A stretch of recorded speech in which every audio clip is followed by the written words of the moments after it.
Hello, everyone. I just want to start off by thanking the IYF team, board, and staff for allowing me to be here today to speak to you all. And I just want to dig in. So at the age of 13, I found my love for community organizing by having an opportunity to work for a local organization by the name of MAGIC, which is a short acronym for Metropolitan Area Group for Igniting Civilization. And it was at this organization where I learned how to go out and advocate for HIV and AIDS, immigration, youth and gang violence, and families. And, I never ever thought that I would do this work. I grew up poor. I wanted to go to school to be a civil engineer because I love roads and bridges. And as a kid, I thought you can glue rooms together. Right? But I went to a vocational high school and took up carpentry and actually learned what it took to build a great piece of property or a great building. And so in my journey, in me falling in love with it, I thought about the thing that hurt me the most. And really the thing that hurt me the most was me not having my father around in my life. And that impacted me. And so at the age of 21, 3 things happened in my life. I became a father, I started the Dovetail Project, and I became a Youth Action Ed Fellow. Those 3 things changed me. And today when I walked in today and I had a chance to see Jim and talk to Jim, it just brought great memories back. And so when I think about my journey around being a fellow and traveling to Mexico and never having a passport before and never being around a multicultural group, never being around other people from all around the world, and that experience of being trained and just having fun with other fellows, it really grew me into stepping up into the work. And so during our fellow session, we had a session where we needed to pitch and talk about our stories. And so several people, they pitched before me. And then it was my turn to pitch. And so when I finished pitching, my fellows walked up to me and they said, Sheldon, I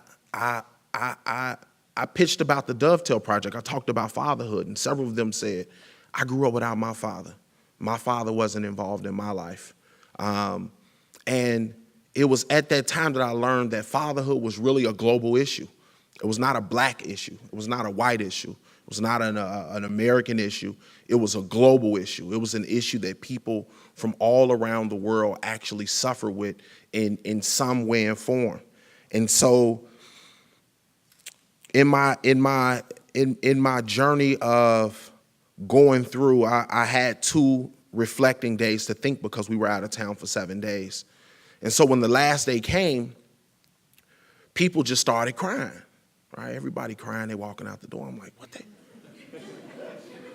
like, I'm from Chicago. What they crying for?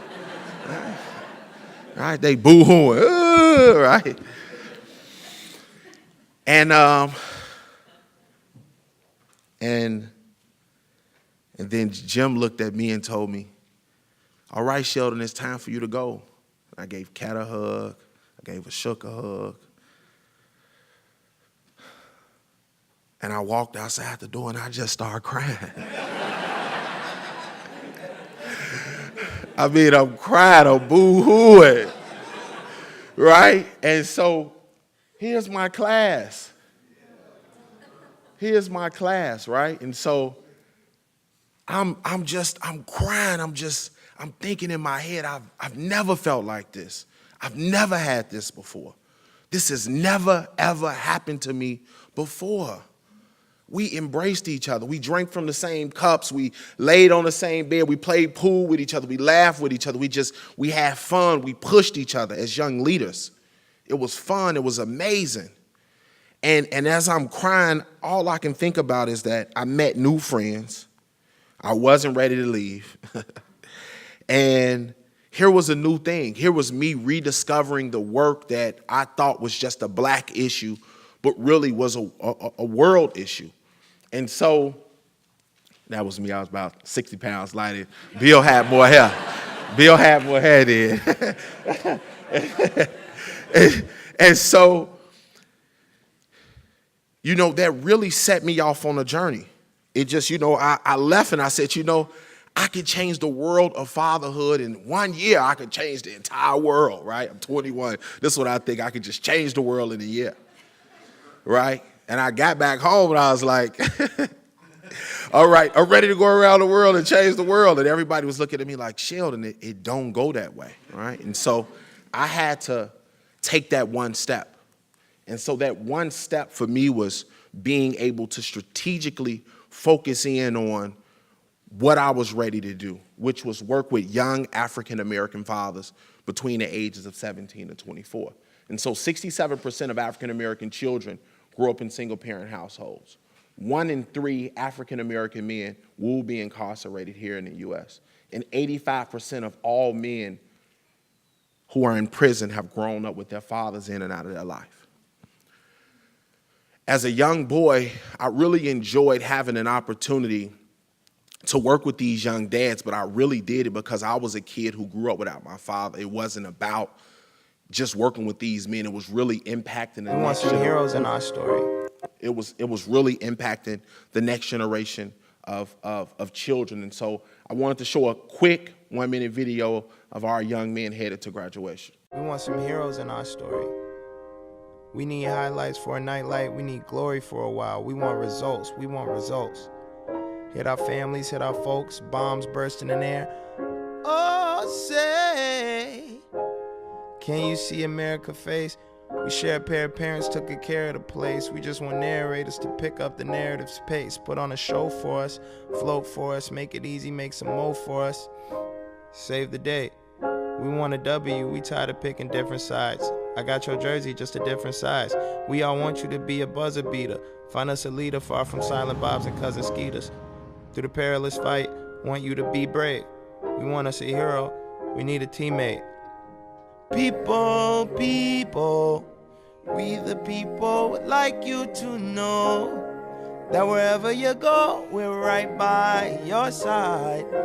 People, people, we the people.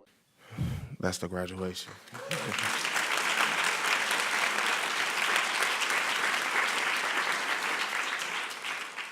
And so I was off on a journey, and in that journey I had to learn about research, evaluation, scale, replication, and most importantly, how to develop curriculum that would get us to the outcomes of these young men being successful. And it was about building out, for me, relevant content, making sure that the curriculum was culturally competent, and being able not just to effectively recruit these young men, but retain them in our program. And so at the Dovetail Project, we go all across the city of Chicago and we recruit the young men. We have an outreach team, we have an orientation session, and then the young men are enrolled. If you've been paying attention to the news about the city of Chicago, our violence rate is extremely high. We have about, on average, maybe about 600 murders a year. And so for us, being on the ground at the Dovetail Project is extremely important. When you look up here at the screen and you see fatal and non-fatal in blue and red, and then you look at the other side, those are the same communities that we go in on the ground and recruit, all across the city of Chicago, right? And so I learned this because I was a community organizer on the ground. Oftentimes in programming, we're just in the office doing the work. But we were out on the ground recruiting, and our last class we had 600 applications for 60 students, right? So so when you look at it, the need is there, and so our goal is to make sure that we break this fatherless cycle, that we make sure we empower our young men to stand tall in the neighborhoods and communities that they live in. We make a $4,500 investment in each student, and then it's making sure that they get through the finish line and completing our program. And so our curriculum teaches them parenting skills, life skills, and felony street law. When the dads complete the program, they receive a job, a GED, or a trade, along with the $450 stipend.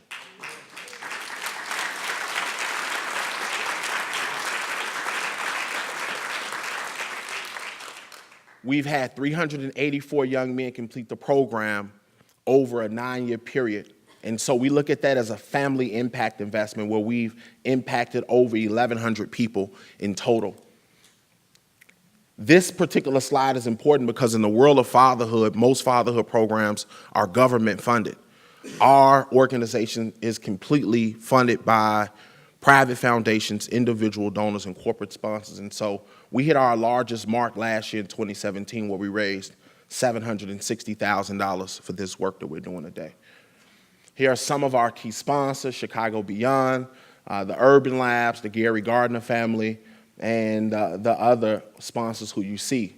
And so fatherhood for us is not just a one-time thing, right? It's not just this thing that happened once a year in June. It's an everyday thing. Fatherhood is important every day, not just once a year. And so these media outlets that you see right here has featured our work, talked about our work, given us a time during the year other than June to talk about the great work that we're doing, but to also to empower and inspire others to get involved in fatherhood and support them. And so currently the Dovetail Project is under evaluation by the University of Chicago Urban Labs.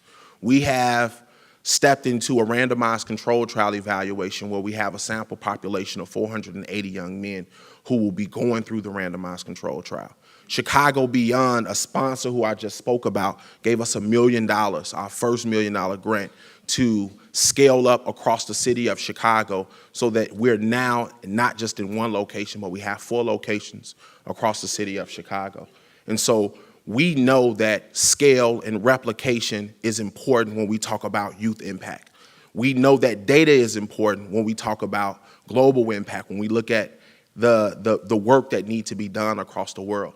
And so our goal at the Dovetail Project is to make sure by the year 2025 that we've replicated to other cities, that we have an opportunity to land in other countries to continue to impact others. And so in closing, I just would like to tell the young people who are sitting over there, I was 21 years old and I never thought I'll be standing in front of this stage right now looking at Bill, right? Being a board member, right, of the organization. So Youth Action Ed and IYF, they're not just about, hey, we're working with the young people. It's giving them an opportunity. And so today they gave me the opportunity to be in front of you all. So I'm asking you all to continue to push, continue to work hard, don't give up. I wanted to give up many a days, right? I lost my hair, right? So you give up things in your life to impact others and to change theirs. And so for all of you all who are in this room today, who've come out to hear from me and all of them and everybody that's here, I'm asking you all to continue to stay involved and engage and to continue to give young people an opportunity to tell you about the work that they want to do in order to better the world that we all live in. Thank you so much.